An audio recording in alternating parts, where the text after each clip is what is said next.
सबसे छोटे कद के गायक है भूटाली में। सनहिया लगावल आय हाय बहुत बात नहीं खे, के सबसे छोटे कद के और सबसे सुरीले गायक हैं आप। नजरिया चुरावल बहुत बात होला। पलमा बड़ा नादान कके ने दिनेश लाल यादव सॉन्ग। अच्छा, दिनेश निरहुआ जी के साथ फिल्म कर बस। को ब्याह कर लिए भूटाली भाई। बहुत सारा ब्याह किए हैं। अब गर्लफ्रेंड ने गरीब रखा था क्यों ना भोजपुरी गायक है, गर्लफ्रेंड होगा ही होगा। बा पर्सनल तो गर्लफ्रेंड बढ़बे कइला। देखिए, भोजपुरी इंडस्ट्री के सबसे छोटे कद के गायक है भूटाली मैन। देख सकते हैं भूटाली मैन का एंट्री हुआ है पटना में। सबसे पहले बहुत बहुत स्वागत। जी जी, सबके स्वागत बा। जे भी तो चैनल के माध्यम से देखा था, हम सबके पैर छू के प्रणाम करता नहीं। कैसन बनी जा आप सब? हम ठीक है, लेकिन भोजपुरी इंडस्ट्री के सबसे छोटे कद के और सबसे सुरीले गायक हैं आप। जी जी, बस दर्शक के आशीर्वाद बा। बस दर्शक आशीर्वाद देहला काम बा, ओकरा बा तो चपल ही रहे के बा। अच्छा, गाना बहुत जबरदस्त गाते हैं। कितना गाना अभी तक गा चुके हैं? दर्शक का आशीर्वाद बा। ऐसे भी गाना तो एगो दूगो गाए हैं, जैसे कि हम फिल्म उल्म में ज़्यादा काम करते हैं। अच्छा, फिल्म में काम कर? जी। क्या वो फिल्म में काम कर चुके हैं? हम 8-9 गो फिल्म में काम कर चुकल बानी। कौन कौन फिल्म? अभी लैला मजनू रिलीज भइल हुए चिंटू पांडे जी के साथ में। अच्छा। ओकरा बाद अभी पंचाल आवता, वो सनिया बलचान, बहुत तमाम फिल्म बा। और ओकरा बाद अभी बलमा बड़ा नादान कके ने दिनेश लाल यादव सॉन्ग। अच्छा, दिनेश निरहुआ जी के साथ फिल्म कर? बस अभी तुरंत आए हैं वो। अच्छा, गाना भूटाली भाई बहुत अच्छा गाते हैं। 2 लाइन सुनाइए आप। बस दर्शक के आशीर्वाद बा। और कि सनहिया लगावल आय हाय बहुत बात नहीं खे, सनहिया लगावल बहुत बात नहीं खे, नजरिया चुरावल बहुत बात होला, नजरिया चुरावल बहुत बात होला।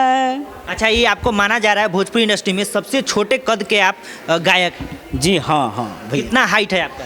मेरा वही 2.5 फुट लपेट में है। 2.5 फुट? हाँ। अच्छा, मोटका के बिया सीजन 2 में आप आए हैं लॉन्चिंग में, क्या कहिए? लॉन्चिंग बहुत पहले तो हम बधाई देंगे अमित भाई को, प्रमल जी को। इतना बड़ा अब काम कर रहे हैं। वो गांव के जो माहौल बा, शादी ब्याह वाला जो मैटर बा, और वह सब दिखावत मुझे बहुत बढ़िया लागल। हाँ, बहुत बढ़िया लगा। अच्छा, ये कितना हाइट बोले हैं आपका? हमार है 3.5 फीट। 3.5 फीट? हाँ, हाँ। वजन कितना है आपका? मेरा यही है वजन, कम से कम 40 kg के हैं? हाँ हाँ। अच्छा, कितना उम्र है आपका? मेरा उम्र 28 साल। 28 साल के हैं? जी। 28 साल के हो गए। ब्याह शादी किए हैं कि नहीं भूटाली भाई? ब्याह शादी तो हमारा रोजे होला। इसे रोजे होला भी? हमारा फिल्म में की ओरिजिनल? हाँ, एहू तरह ओरिजिनलों में होला। हाँ। कै गो ब्याह कर लिए भूटाली भाई? बहुत सारा ब्याह किए हैं। हाँ, गिनती नहीं है। गिनती नहीं है ना। अभी कै वो गर्लफ्रेंड है? अब बोलबे कहीं हो ब्याह हो, अब गर्लफ्रेंड ने गरीब रखा था क्यों ना, भोजपुरी गायक है, गर्लफ्रेंड होगा ही होगा। बा पर्सनल तो गर्लफ्रेंड बढ़बे कहियो। दिखाइए, फोन में दिखाइए अपना गर्लफ्रेंड। अरे दादा, वायरल करवाएंगे क्या? ना, वायरल नहीं करवाएंगे।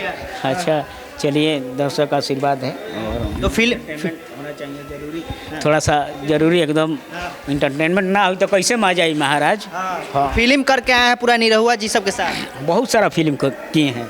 अभी पवन भैया के साथ अभी गाना किए थे, परीक्षावन। कौन भैया के साथ गाना भी किए? हाँ, परीक्षावन अभी नया आया था। 2 लाइन सुनाइए। एक वीडियो वायरल हुआ था, मैंने एक गाना गाए थे उनके पास में, और बहुत बढ़िया गाना गाए थे हम। गानवा का ये लाइनवा थोड़ा, प्रीतिया और कितना सताई, सुनाइए। कि प्रीतिया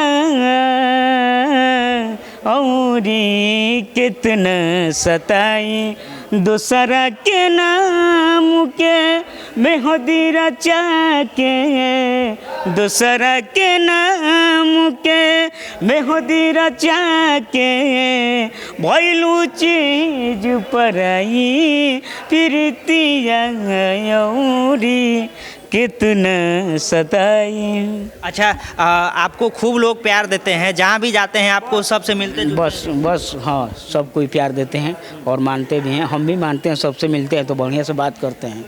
निरहुआ भैया से मिले जब फिल्म करने गए तो क्या बोले आप? बहुत बढ़िया इंसान है भैया, लेखा इंसान इंडस्ट्री में हमारा बुझाता केहू बा केहू नहीं ना, बहुत पवनो सिंह नहीं है। नहीं ऐसा देखिए केहू के विरोध नहीं की करत, ऐसा थोड़ी एगो ना होला जमीनी स्तर से माने लोग के कोऑपरेट करेलन, माने पवन भैया संग तो कामे कैले बानी हम, हो से सबके हमारा रवि उबी किसान सबके साथ काम कर ले बानी हम।